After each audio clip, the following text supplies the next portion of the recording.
নমস্কার, আমি রঞ্জনা দাস নিউ গড়িয়া থেকে। আর আজকে আমি আবারও চলে এসেছি আমুল বাংলা পেজে। আমার আজকের রেসিপি গাজরের মালপোয়া। তো সবার আগে দেখানোর আগে আমি আমুল বাংলাকে প্রত্যেকবারের মতো এবারও অনেক অনেক ধন্যবাদ জানাই যে তারা আমাদের মতো হোমশেফদের নিয়ে এত সুন্দর একটা প্ল্যাটফর্ম তৈরি করেছেন এবং আমাদের সুযোগ দিচ্ছেন। একবার নয়, দুবার নয়, বারবার করে আমরা ফিরে ফিরে আসছি আমাদের নিজস্ব রেসিপিগুলো, যেগুলো আমরা বাড়িতে সবসময় ট্রাই করি বা অতিথি আসলে আপ্যায়নের জন্য রেডি করি।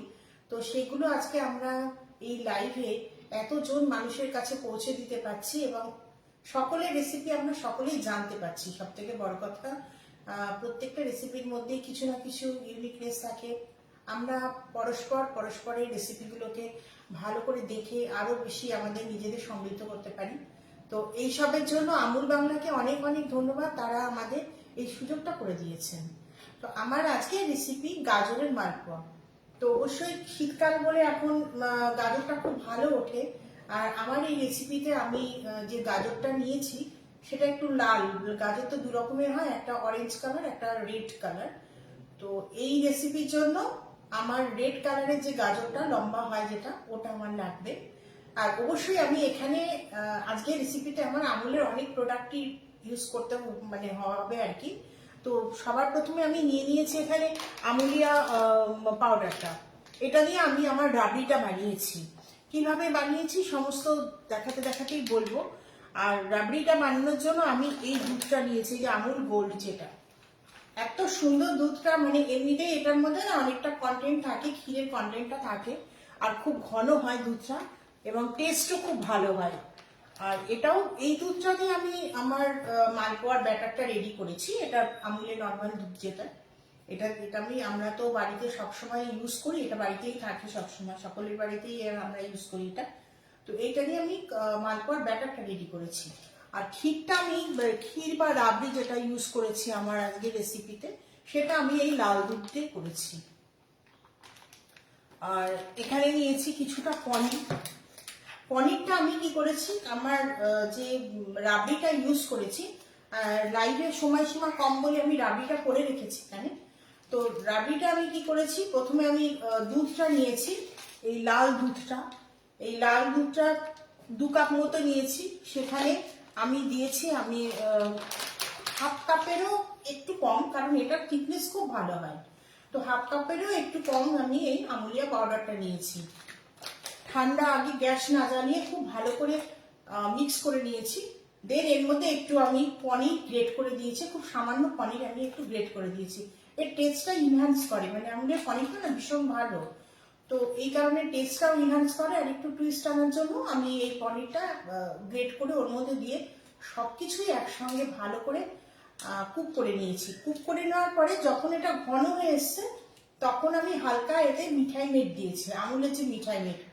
তো মিঠাই মেটটা দেওয়ার পরে এই কনসিস্টেন্সিটা একদম রাবড়ি টাইপের হয়েছে। কিন্তু যেহেতু আমি এটাকে গার্নিশ করব, তো সেই কারণে আমি এটাকে এরকম করে পাইপিং ব্যাগে ভরে রেখেছি।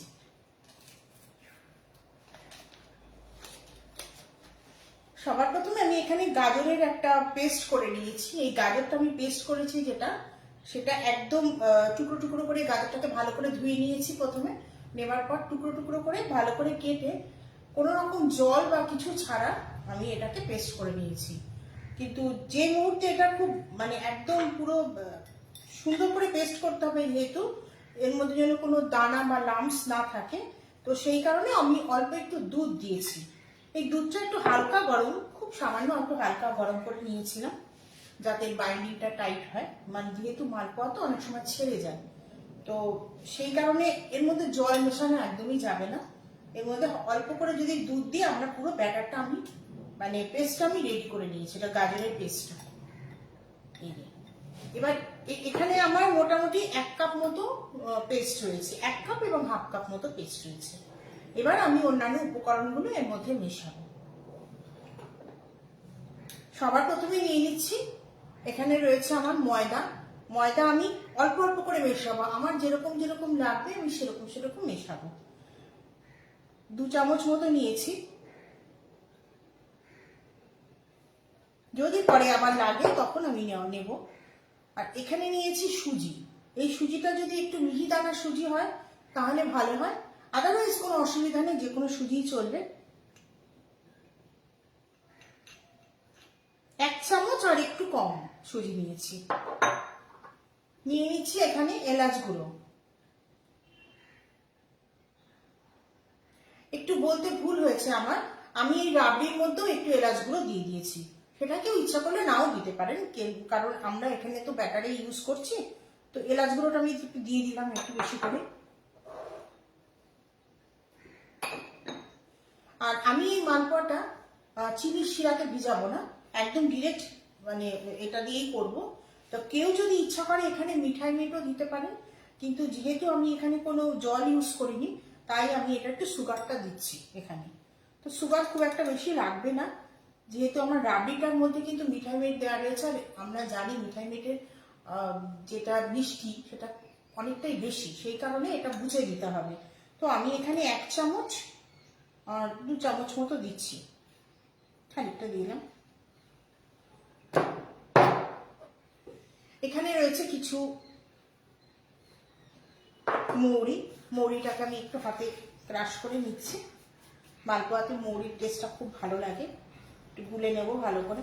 আগে থেকে আমি কখনোই দুধ বা জল আমি এটাতে ইউজ করতামও না, তো দুধটাই দেবো আমি। এখানে আমুলের নর্মাল দুধটা আমি ইউজ করেছি। তো দুধটা দেওয়ার আগে আমি এখানে একটুখানি স্যাফরন মিশিয়ে রেখেছিলাম গরম দুধে, তো সেইটা আগে দিয়ে দেখবো যে কতটা আমার কনসিস্টেন্সি আসে।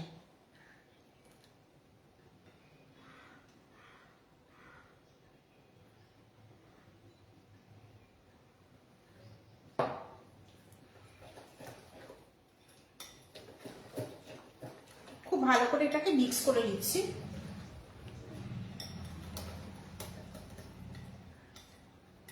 এখনো পর্যন্ত যে কনসিস্টেন্সিটা আছে একটুখানি সামান্য আমার এখানে দুধ দিতে লাগে, তো আমি একটুখানি দুধ দিয়ে নিচ্ছি।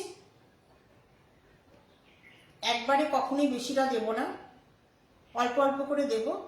আর এইটা দিয়ে যখন আমি ব্যাটারটা রেডি করছি, এইদিকে আমি পাত্রে নিয়ে নিয়েছি সাদা তেল। তো সাদা তেলটা আমি একটু গরম হতে দিচ্ছি ততক্ষণ।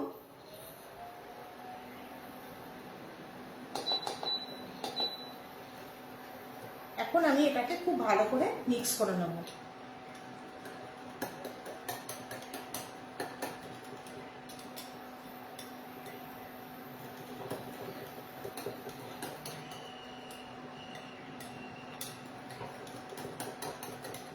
যেহেতু এটার মধ্যে সুজি আছে, সুজিটা একটু ফুলতে সময় লাগে, তো এই কারণে এটাকে আমার মিনিমাম 1/2 ঘন্টার জন্য রেস্টে রাখতে হবে। তো যেহেতু লাইভে সময় বেশি পাওয়া যাবে না, সেই কারণে এইরকমই আমি একটা সেম ব্যাটার আমি 1/2 ঘন্টা আগে রেডি করে রেখেছি। তো আমার মালপোয়াগুলো আমি সেই ব্যাটারে ভাজবো বা তৈরি করব। পরবর্তীতে আমি এইটা 1/2 ঘন্টা হয়ে গেলে এটাও আমি তখন ইউজ করতে পারবো। এটাকে একটু চাপা দিয়ে রেখে দিতে হবে। চাপা দিয়ে এই কারণে রেখে দিতে হবে, এটা একটু ফুলতে সময় লাগবে। আর এখনই আমি এটার মধ্যে দুধ বা অন্য কিছু মেশাবো না। যখন আমি এটা রেডি করবো 1/2 ঘন্টা পরে, তো তখন যদি এটা একটু ফুলে একটু গাঢ় হয়ে যায়, তখন আমি এটার মধ্যে দুধ ইউজ করবো। তো আমি একেবারে সেম ব্যাটার এখানে একটা রেডি করে রেখেছি। এই ব্যাটারটা আমার মিনিমাম 45 মিনিট হয়ে গেছে রেডি করে রেখেছি। একটু দেখলেই বোঝা যাবে এই ব্যাটারটার মধ্যে যেরকম একটা লুজ ভাব রয়েছে, ঠিক সেম এই ব্যাটারটার মধ্যে কিন্তু লুজ ভাবটা নেই, কারণ এটা 1/2 ঘন্টা পরে আমি মানে 45 মিনিট পরে এটা আমি মানে হাত দিলাম আর কি। তো এইটাকে আমি একটুখানি চাপা দিয়ে রেখে দেবো।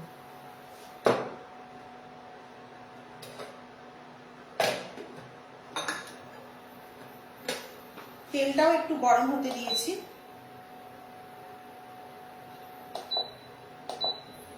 এই মালপোয়ার তেলটা ভাজার সময় কিন্তু খুব গরম হবে না, একটু হালকা গরম হবে।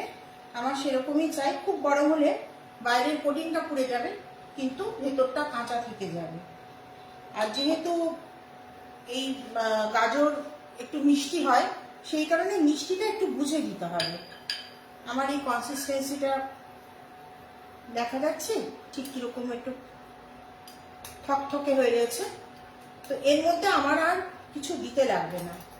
যদি প্রয়োজন হতো, যদি খুব গাঢ় হয়ে যায় তখন একটু হালকা দুধ দিলেই চলবে, এবং দুধটা একটুখানি হালকা গরম হলে খুব ভালো বাইন্ডিংটা আসে।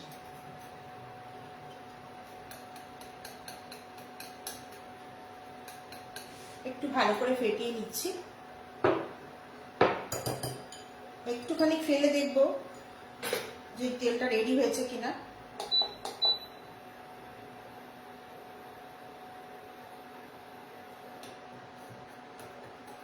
তেলটা আর একটু গরম হবে, যখন এই ব্যাটারটা একটু ভেসে উঠবে তার মানে আমার তেলটা তখন রেডি হয়েছে।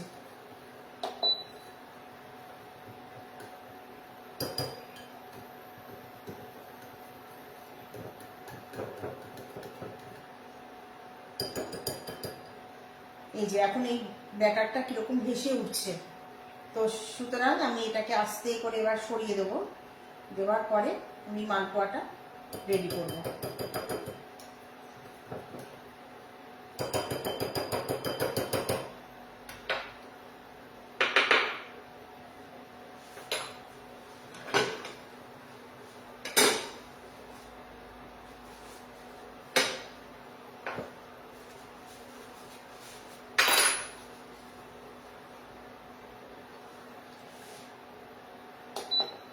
গ্যাসের ফ্লেমটা আমি একদম কমিয়ে নিলাম। এরকম একটা ল্যাডেল নিয়ে নিয়েছি, একটা বড় মাথা স্পুন। আমরা সবাই জানি যে মালপোয়া ভাজতে গেলে একটা নির্দিষ্ট টেম্পারেচারে ভাজতে হয়, এবং একেবারেই মাঝখানে এটা ফেলবো, এবং এরকম একটা স্পুন নিয়ে নিয়েছি।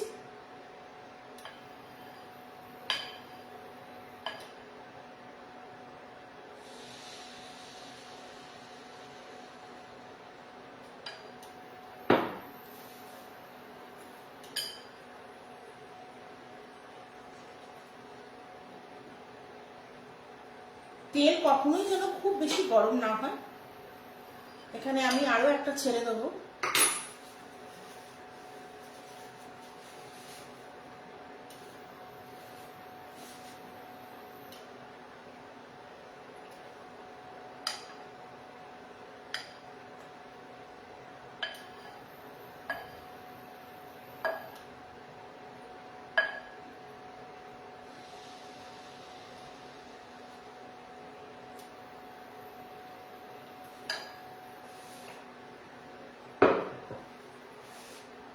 এরকম একটা ফাঁকা স্পুন নিয়ে নিয়েছি, এটার উপরে একটু তেল দিয়ে দিচ্ছি।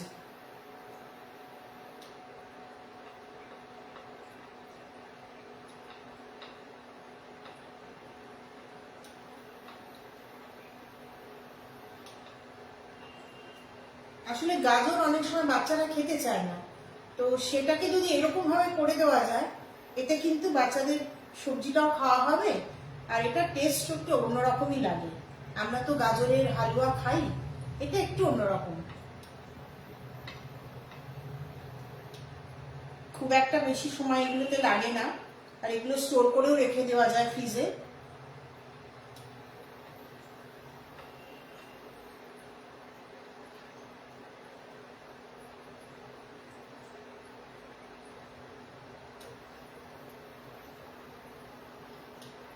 এখন আমি আমার এই গ্যাসের তাপমাত্রাটা একটু বাড়িয়ে দিলাম।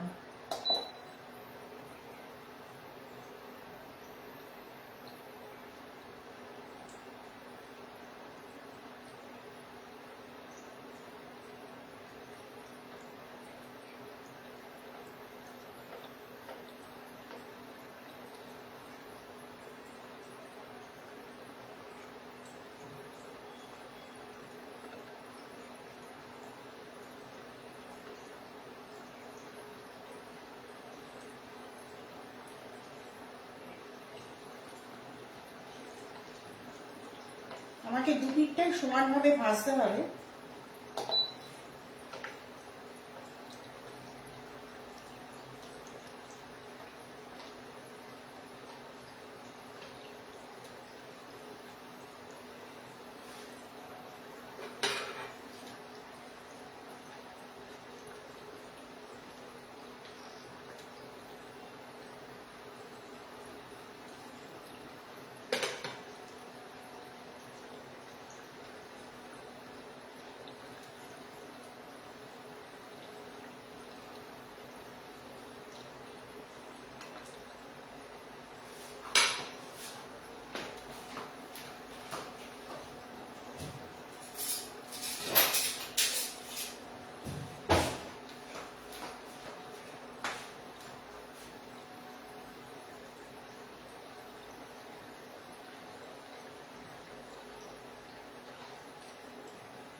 অন্য দিকটা আমি একটু উল্টে দিলাম।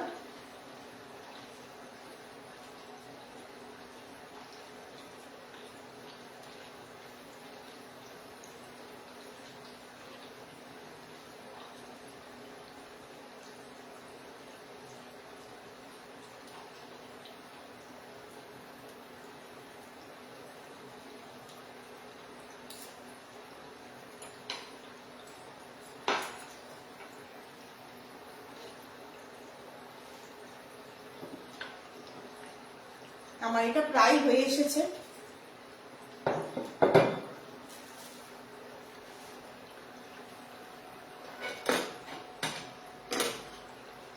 এই রাবড়ি কোনাটা একটুখানি কেটে দিচ্ছি।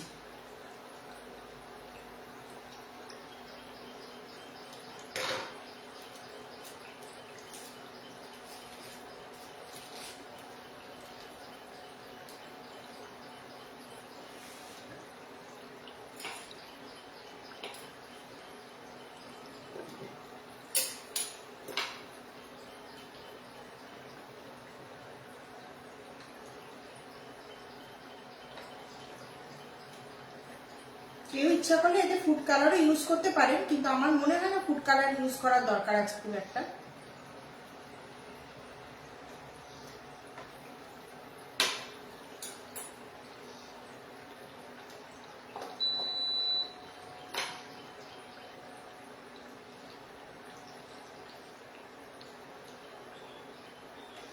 কারণ গাজরের রংটাই এত সুন্দর।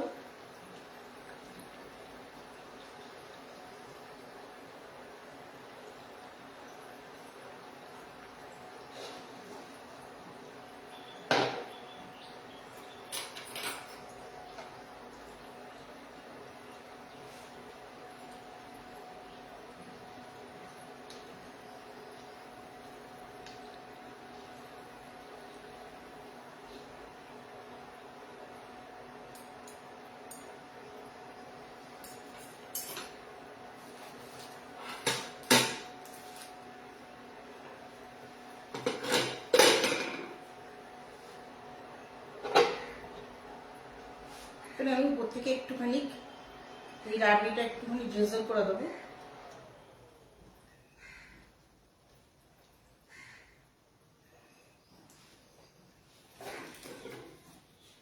আর এখানে আমি কিছু রেখেছিলাম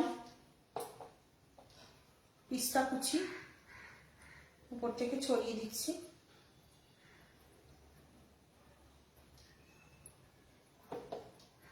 খুব চটজলদি একটা রেসিপি, কিন্তু ভীষণ ভালো হয় খেতে।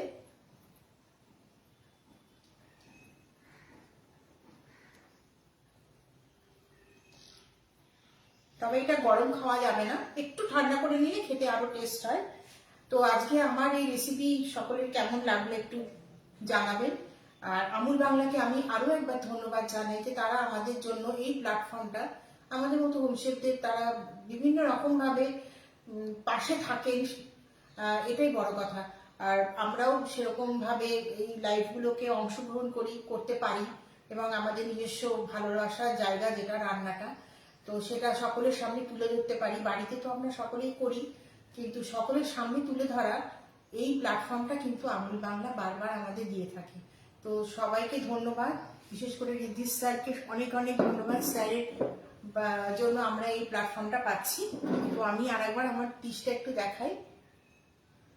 এটা একটু ঠান্ডা হবে এবং ফ্রিজে এটা একটু সেট হতে দিতে হবে। ভীষণ ভালো লাগে এটা, বাড়িতে অবশ্যই ট্রাই করবেন। আর কেমন লাগলো একটু জানাবেন কমেন্ট করে। নমস্কার।